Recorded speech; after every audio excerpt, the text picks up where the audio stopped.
بله تماشاوانی نجار روشا داوی العفرینه بوی آواهی نها سروک نونراتیا انا کسی الباشور کردستان برز جدعان علی الاستودیوی میوان منت بخیراتی برز دم امروز برای خود ده مثلا عفرینه مثلا ده نتیجه ده انجام ده دیدن کو هر کس گهیش ده آرمانجا خواه در وی کردان جبو چه وها هات سری عفرینه و کردان جبر برنگازیا کردایا جبر اتفاقا کردایا جبر هنك خكرنا خودية كردا وريفابري كردا وجوه ندانا كسي نا عاقل نا منطق نا جهدار حتى دوستي خوجي نكرن جبر في كي أفتي سريما جبر بيدنجيا ناف دولتية بيدنجيا هرمية بيلانا كناف دولتي وهرمي بو دبابي ولو هاتبانا سري عفريني وأف رنجي قوام قهشني دانها حتى نيجو ملتي ما بريجان ببي كوچبر ببي وري كشتن أوقاس شهيد وأوقاس قربانيات ندان أم هيفيا منا أوبو قوام قهابانا في قناغي وفي أنجامي لبرچ عفابو خيابو خواه کشاندنا حسدی و یه پگی هون چاواد بینم از بینم باشتر بو جنگا ناف مالادا و کولانی عفرینه دا وکشان ناوا باشتر بو انجام و بالتأكيد البرجواندية خلق ما عفرينه بن قرباني وكيمتر بن ومديت يعني كركي معارضة اوبوزيسيون انجي جيش الحرة بيتشيا الكركي وك خصوار ببو وتدي بشرنجي بسفكاية نزيكي رموز كردي انجي نافي كرد وآلا كردي تاني دابتنا بيوخا او رنگ خراب و منطقه پیسی خراب ام توشی وانه بو بانا باش بو ام نها قربانیا سیاستا ناف دولتی و پیلانا هرمی و بشار الاسد رجيم بشار و خلق و دولتين دست وردان دكن د سوريا دا ام یک کتن ناف پیلان وادا هاگر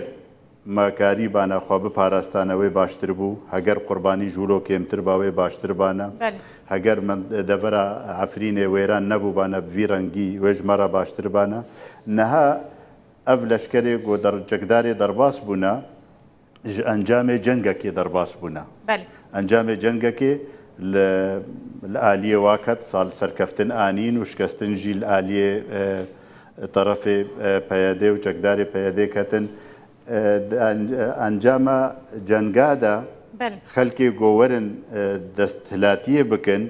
بالتاكيد دست بيكي دويت شتي خراب بكن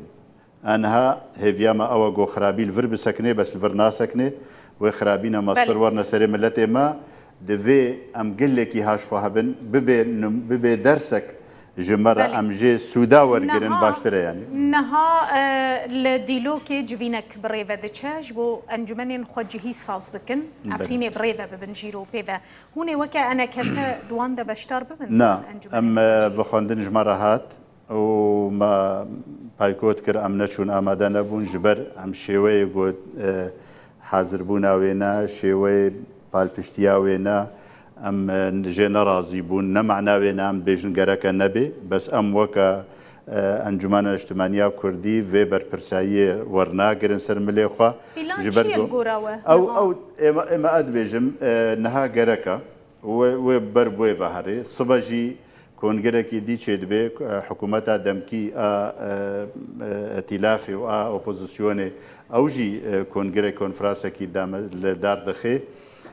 اواجي بخوند جمره شيان دي مج مغوتي اموجي امدن ابن ايرو انجمانا امدن بونا و نزر رجبو كردا مثلا كرد ده هبن نباشتره بله هر كردن هر كردوته ده بجدار بن وهفالي مي العفرين اندام ولا ينجري بارتيين انجمانا كردي هر سر عردينا وهر دفي اركي خرابن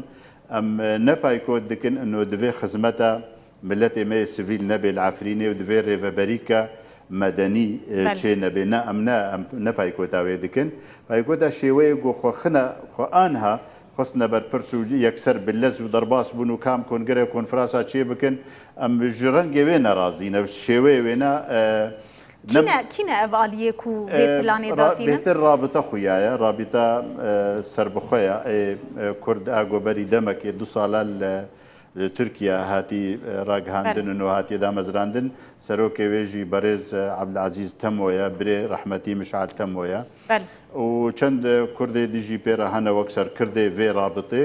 ئێمە ئەم دبینن divê bi lez hemû alî hewl bidin bi çawa zirarê kêm bikin li Efrînê xelkê gotadel wa hatî bi lez dilrehetiyê li cem wa çêkin wa bigihîne gundê wana rêya ji wa re bibînin munezematê xêrxwaz û ê sivîlê got yarmetiyê û alîkariyê bi xelkê re dikin di ve haleta de wextê got cengek deverekê çê dibe divê em bi lez wa bilivênin got karibin rabin bi erkê xwe rabin em rêya ji wa re vekin em ser ve etîcaha bişoxlin bi rengê got hetanî em gihane qûnaxeke şibih mustaqir heta got em karibin milletê xwe ئەمێ پشرە vegeririn ser vê babetên ha em ê biçin civîna ku li dîlokê bi rêve diçe rawînstêr ku êjmerin xelk bi çi awahî li ser çi esasî têne vexwendin wê çi encam ji wê kongreyê yan jî wê konferansê derkevin heta niha jî ne diyar e te guhdayê ba diyar e zanin kî palpiştê dike kîne ê ku palpiştiya vê yekê her dewleta Türk e yani em nabînin tiştekî teban dîsa helwesta me ya encûmanê ne tiştekî xerab e civat çê bibin li vir û li dera henê û wextê guhertinek çê dibe deverekê de ji xwe xelk bi lez lebat çê dibe bêka karibin çi bikin herêkê cihê xwe bibîne herêkê arkê xwe rabe herêkê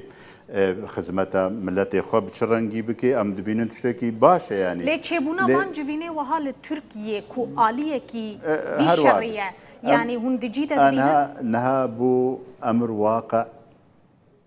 de facto çêbû li Efrînê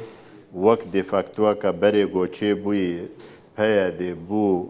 rêveberê deverên Kurdî hemmiye ne bi hilbijartin û bi hukmê tivingê niha şikestinek li wê derê çêbû rêveberî ku wê ji xeyrî wê naçê bibe em hêvî dikin got bi destê Kurda bê û em ê hewl bidin got Kurdê Efrînê tenê xwe rêve bibin ji bo nekevne şaşîtîne dî û carne dî ew tewşî karîsatê bi vî rengî bi serê me de newin guhertina got çê dibe Tirkiya serperiştiya halê hazir de facto Efrîn kete destê Tirka de mecal nema ئێمە babetê got em li ser kar bikin ewilî ev rêveberiyê got çê bibin divê em guhdar bin û muessir bin têda xwedî rol bin û xelkê me li Efrînê ev ne taliye ev ne konferansê taliye ne sibe jî kongirek hikûmeta demkî jî li dar dixe û ew jî her ser vê esasî û wê çawa xizmetê bike wê çawa munezematê dewlî bêne sufera û qunsulê dewleta dîtine em ew jî yanî amadekariyê em dikin bi rengê em çawa rêveberîk çê bibe ji medeniya û xelkê Efrînê û Kurdê Efrînê ev e yek dewem em çawa bikarin berê munezemata bidine Efrînê got karibin xizmetê bikin em çawa karibin banga xwe û dengê xwe bigihîne xelkê me Efrînê di rehetîkê hinekî li cem wa çê bibe ev ê te'da gihayî wa malê wa wêran bûyî bi çi rengî em karin xizmetê ji wa re bikin û alîkariyê wa re bikin. Hêza eskerî wê kî li wir bimîne artêşa Tirkiye cekdarên opozisyonê halê hazir ê opozisyonê ne ev grûpin millî çin yani ev bi rastî metirsî ji wan ne heye dimêne cêşê dewletekê û di bin çavdêriya navdewletî de bê wê baştir bê bes a gol pêşerojê wê çê bibe a dirist û rast çavdêrîka navdewletî hebe ji rêveberiya Efrînê re û ji hemû deverê Kurdî re heger bigihê wê qûnaxê wê baştir bê yani niha rejima Beşar neraziye ji ketina û şikestina Efrînê gor daxuyaniyê wa gor ragihandina wan e yani peya dê ji xwe şikestin anî û neraziye Rusya ji xwe neraziye dibêje gereke berî dime sê heyva teslîm kiribane Emerîkan ji xwe neraziye dibêje em ji wa re dibêjin biya me nakin ترکیاش خۆ خۆدیێ هلمەتێ و خۆدیێ عێریشیە بەرێژی ئەو نادبێژێ وەڵا قوربانی چێبوون و ئەو چێبوون کەسێکی ڕازی نینە شکسترش هەموو ئالیا بەهاتیە یەک تەنێ سەرەکە و سابت ئێگۆ تعدەلێتێ و زرارێ دبینێ ملەتێ کوردە یەک پرسا داوی بە کورتی زەحمەت نەبێ ترس هەیە و دەمۆگرافیا وێ دەڤەرەی وەرە گوهرتن بەلێ دبن مەترسیە تو هەولدانی و ساهن بەلێ دبن مەترسیە دێ لە گۆر گەفێک و ئەردۆغان دخۆێ خەلکێ بێنێ و سەرۆکوەزیرەوی ئەونا بەس ئەم هەول ددن بە هەموو ڕەنگە تشتێک جهێک و لنگێ مەدیگیە و دەستێ مەدیگی ئەمکارن دەنگی خۆ بگهێنێدا ئەمکارن خەلکێ ببینن و دەولەتە نونەرێ دەولەتا ببینن ئەم سەرێ سۆرن گۆ ئەم تشتاژ مەوەرێ ئەم ناهێرن دمۆغرافی وەرێ گوهرتن هەولدان ئەمەیە سەرەکە وێ دوێ نادەبێ دوورە ڕێڤەبەریە دوورە ئاریکاری و بەگەڕا گوندیاژی بەگەرنە جێخوا ئەم سەروی تیجاهی کار دەکەن وەک ئەنجومانە گەلێکی سپاس سەرۆکێ نونەراتیانە کەسێل باشووری کوردستانی بەڕێز جەدان عەلی میوانێ مەبوو خێراتی